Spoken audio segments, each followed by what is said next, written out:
we're interested in adding auxiliary members, that we can put an advertisement out, in various locations on our website. And so I'd like to make a motion that, I know it wasn't on the agenda, but that we advertise for auxiliary parks board members and we take applications through the end of December, and then we can add them in January, if that makes Very well. Do I have a second on that? Second. We have a second on the topic. We have discussion since it wasn't on the record. Any comments from the citizens? No? Sounds good. Any further discussion? All those in favor say aye. Aye. Opposed? 0. We have that. Carol, recorded as a new line item. Do you have to assign it a number? 198B. Very well. Next item, number 199-2018, consider directive to the Parks Board to address physical amenities in the Township Park. So this was in fact something that I had suggested, and I saw a lot of people are getting very, very involved. I do like the idea that the Parks and Board would take on an enhanced responsibility.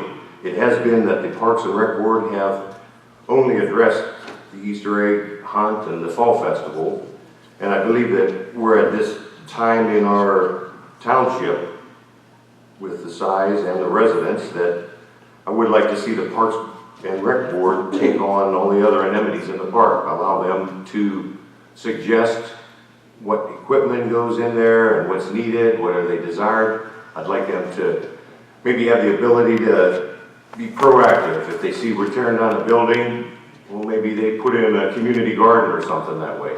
I would like to see that board be a recommending body to the Board of Supervisors. So just as the police department submits a budget, they would as well submit a budget that we would approve or consider putting in place.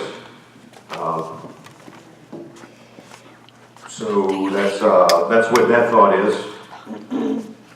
But like every other, there may have a motion on that. I'm sorry, I didn't mean to jump in. We have a motion and a second. Second.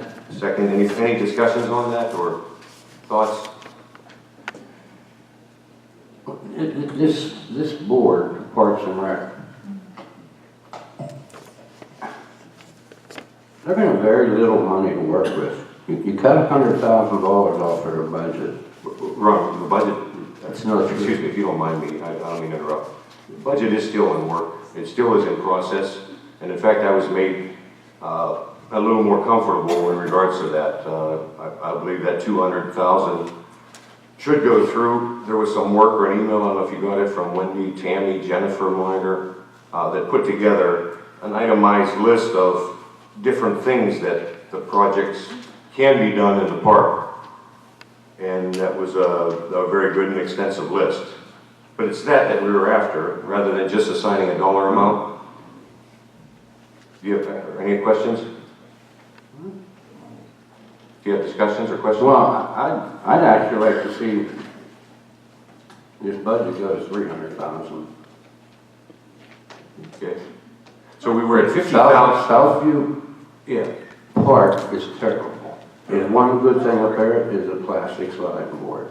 The picnic table, the one picnic table is moldy. Hey, with utmost respect, could we focus on not the dollar amount, and we will have a meeting on Thursday to talk about the budget, but right now we're talking about relinquishing the control and giving it to the Parks and Rec Board and allow them to manage a lot of the projects. I would like them to prioritize a list of what needs done at the various parks, prioritize, let them investigate. Someone mentioned in the past a swimming pool.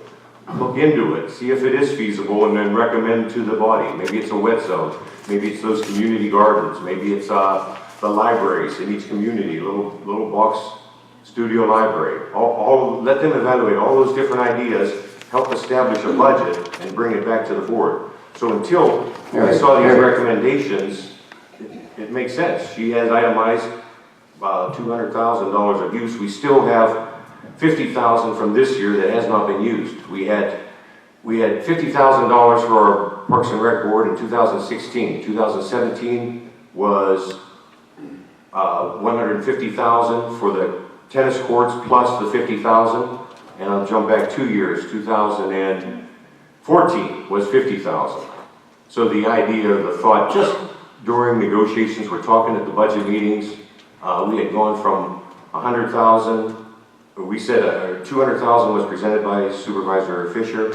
The thought was, well, maybe we go to 100,000, because we were just throwing numbers and we didn't But I have think these. you need to clarify whose thought it was to go to 100,000, because that wasn't, It's all discussion, it's all discussion. We still will have our meeting on the budget and numbers will go up and down. 100,000 was doubling the 2 year ago budget, so 200,000 would be multiplying it by 4. I agree that there's a lot needs done. but it was cutting last year's budget. So while it may have doubled 2 years ago's budget, last year's budget was 200,000, so it was Correct. cutting 100,000. But we had that special project of the tennis courts that ended up being. So the thought that this that we're talking about right now is a way that we could put a system in place and have the Parks and Rec Board submitting to us a budget. And I'm all for it. Let them get organized. Let them decide that priority list and allow them to submit a following year. So my only, I guess, request, I'm okay with this, is that we make sure that anybody who's interested in being on the auxiliary board is allowed, so that we have a diverse group of people whose inputs we're getting. I don't want to see this put on to, one group of people, because their Makes sense. interests may be different than somebody who's in my position who has younger children. So I guess the only thing, I'm okay with this, and I'll vote for it. So how do you do that, Cindy? Or how do you make sure that they have a vote or make sure they're heard? Or, I is don't that, think we limit the auxiliary members. If somebody is interested, if a volunteer is interested in participating in our Parks and Rec board, we can have a main group of Parks and Rec, but we have an auxiliary board that really takes anybody who's interested. and brings ideas and thoughts and you know what, this kind of ties into, and I'm sorry, I will only say that one sentence off the topic, but as it relates to that liaison person or possibly that could work from the township to the Parks and Rec, that would be the person taking that stuff back and forth, and that's all I'll say about that, because that's really a budget topic. Yeah, I don't agree with the liaison. I think that if we put good, strong people on our Parks and Rec board, which we have, and good, strong people on our auxiliary board, we don't need somebody to communicate between the two. They are perfectly capable of providing us with information. We are perfectly capable of listening. But I guess my only very strong request is that we do not turn people away. This is not a one-sided board. This is not I'm gonna pick my friends. Correct. This is anybody who wants to participate in this auxiliary board is allowed. And I think the selection should even go into that diversity, where people are from Lawrence or Hills or Buse. There is no selection. And If get a you are mixture. interest- There is no selection. If No, you are interested, you are allowed to participate in the auxiliary board of the Parks and Rec. Any other comments from the board on that? I think But that's, I do have a question about something else, and then Tommy will answer this. Could it be, will it be on that topic? And real quick, in the Parks and Rec budget, last year you kicked out paving the parking lot up there. Would that come out of their budget? You know what, I'd really rather not talk about it. Let's stay real focused on this. We could bring that up under new business, or more appropriately, that would be Thursday's meeting. I can address it for a second. Those kind of capital things don't come out of the parks. Okay, that's all I want to know. Even the bridges, we got some prices coming for. Speaking of money. That wouldn't be out, that wouldn't be out of the parks equipment, but That's fine. if we find somebody. That's all I want to know. Very good. Can I make one recommendation as it relates to the issue on the table, which is the board changing its responsibilities and having this auxiliary board and its responsibilities?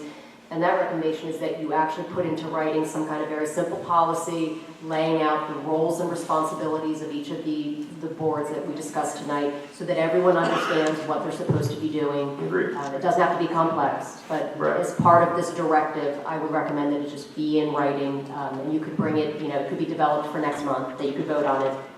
that's what I said. We have plenty of time. That's something that we can approve this and write a policy that's approved in December and appoint people in January. By the way, any other comments from the board? See, they could start, if it was now, they could start developing policy themselves too, for like No, the we have to- benches or different ideas or different things.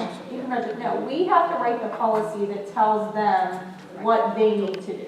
Okay? So they can develop policy as far as how they're gonna systematically recommend to us Very well. slides, but as far as how they communicate to us, when things are due, who gets appointed, how long their terms are, those are all things that we as a board of supervisors need to. Very well. Do I have an amended motion that is to table? We're not tabling it. Are you, okay, so you're gonna You're vote on it, but you want to have the language approved next month? Why don't we just So vote here, I'll on make it a next motion. month? We're gonna consider a directive of the Parks Board to address physical amenities in the township parks, but we're also going to allow anyone who's interested to participate in the, as an auxiliary board member of the Parks and Rec Board. Very well. All those in favor signify by saying yes. Yes. Yes. Opposed? Very well. Carol, allow the record to show 5-0.